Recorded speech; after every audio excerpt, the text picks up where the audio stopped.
The Diary of Judas Iscariot, How to Keep Jesus at Arm's Length, written and read by Owen Batstone. Printed by the Christian Publishing House.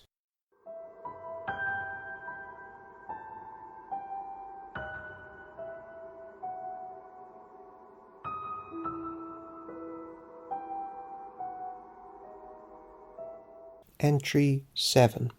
Now I'm confused, to say the least. Perhaps a written entry will bring clarity on what just happened. The truth is, diary, that there are many people in this country whose existence is quite, let's say, insignificant. Underachievers overpopulate the area because of the availability of labour-intensive trades like fishing.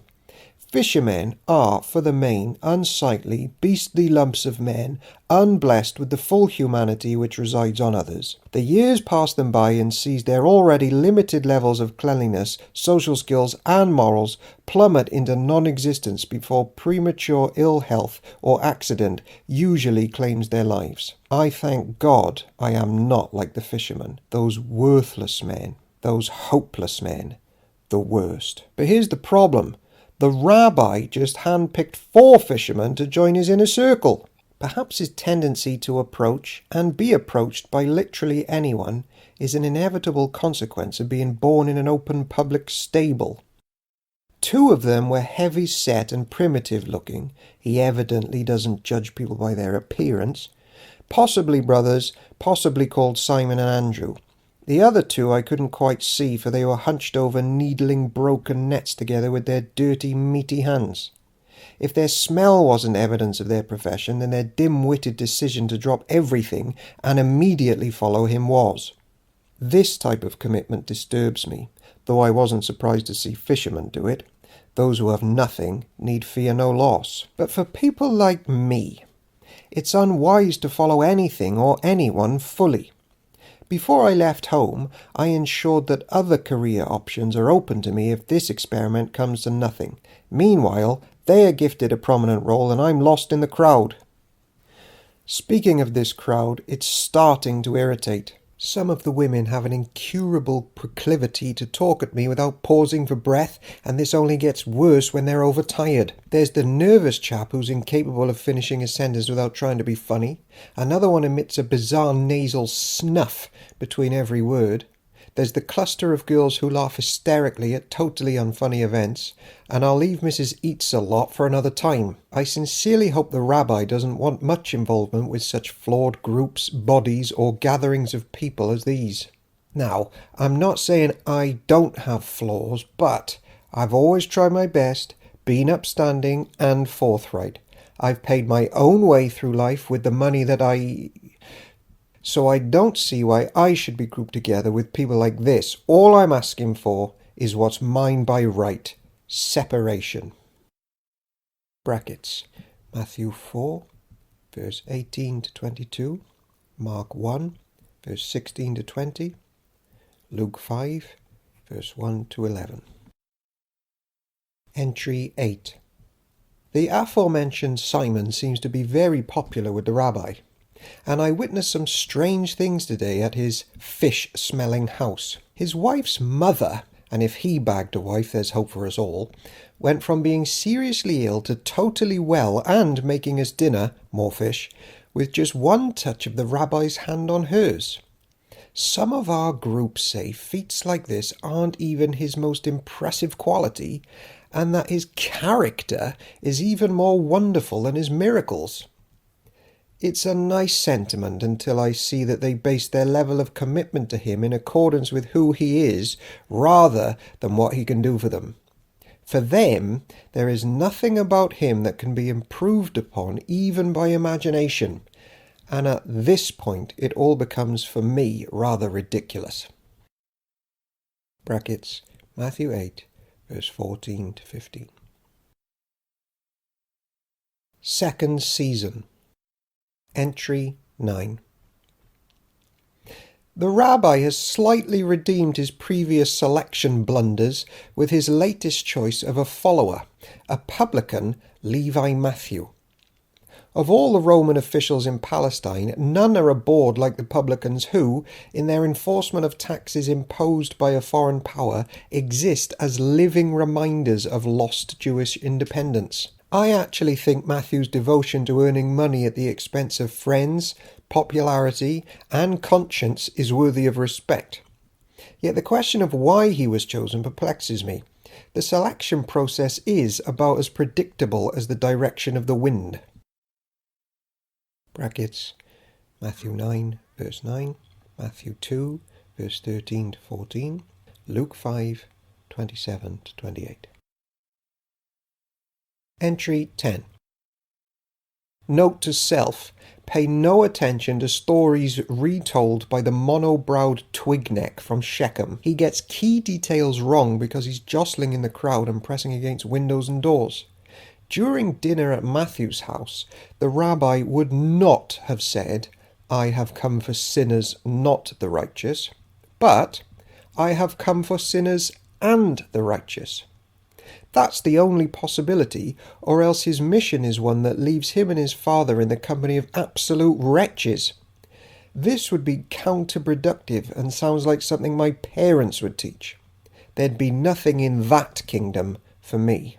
Besides, I have unequivocal proof that he does choose righteous people for his team.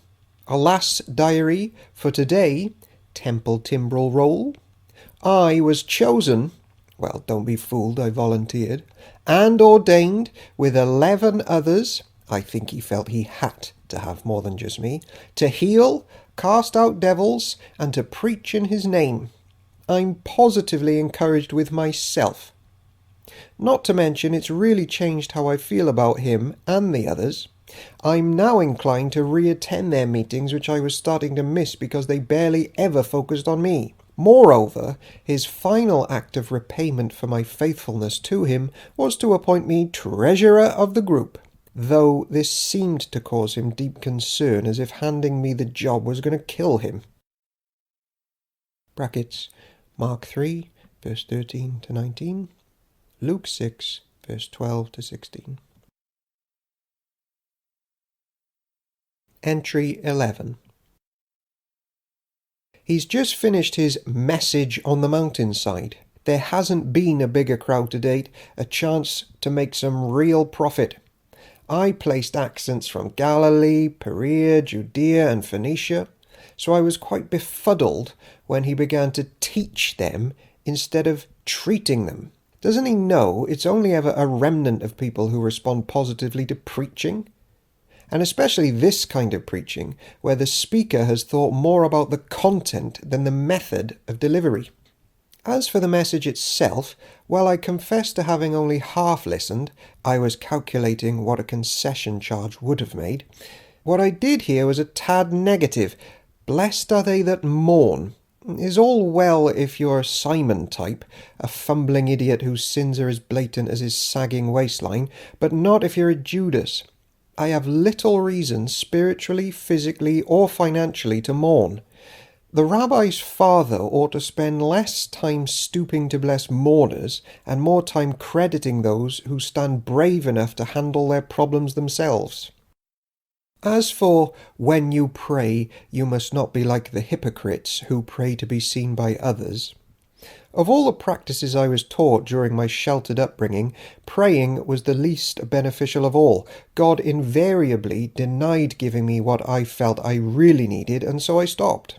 The rabbi would draw larger crowds if he replaced these archaic topics with more productive ones like healthy eating and building self-esteem. Brackets, Matthew 5, verse 1 to 8. Entry 12.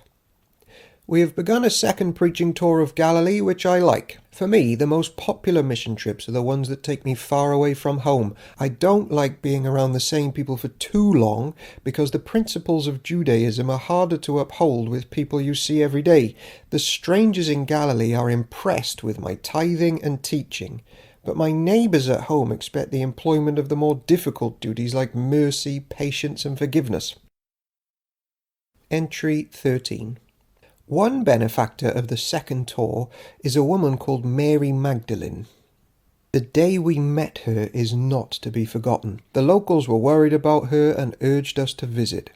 Her house was set back from the others and shaded by overgrown thickets.